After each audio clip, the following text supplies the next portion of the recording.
ngasiga thana numit nifu nimuk suraba lofam amakakta akhoi field visit amakak lakjabani hariba lofam sida thengnariba akhoi leina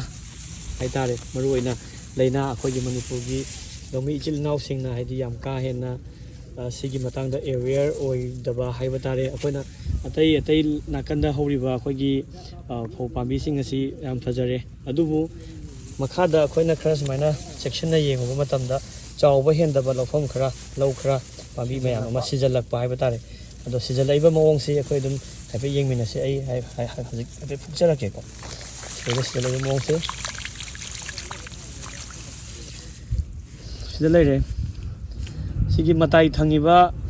makasing sidaida akhoi muna khamdek paguna chingbase akhoi yam phajana thengnare lofam sidaida aduga sidaida leiba marase sida leiba marase amune yengminase ko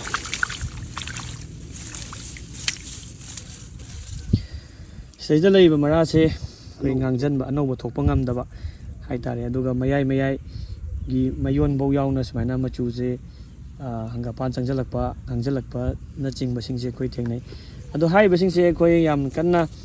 hojiki lomi praja sing lomi ichil naw singna haidi sigi matangda haiba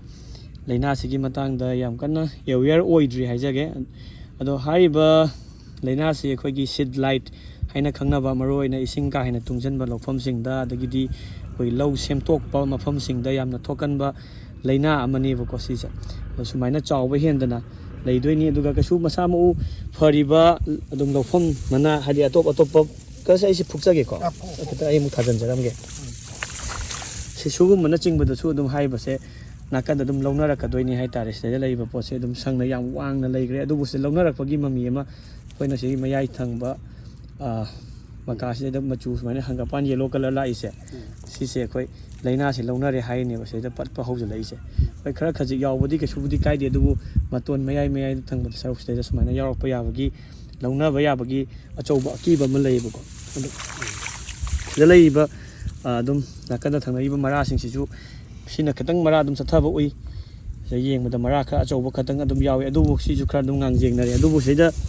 disease leire haiba phau pambi sidi adi aduki matik sidi fibam soe sida anobo macha kolokpa ngambagi shakti todongna leini thajadraba fibam amane bako ado haiba leina sigi matangda ngasi capture gadoriba hidak se GSP Crop Science Private Limited na puthokpa akhoi element hariba hidak sini akhoi ngasi hidak se capture ba matungda after 7 to 10 days ki matungda lofam sida akhoi result loba lakchagani aduga result loba pautang mayamna payminase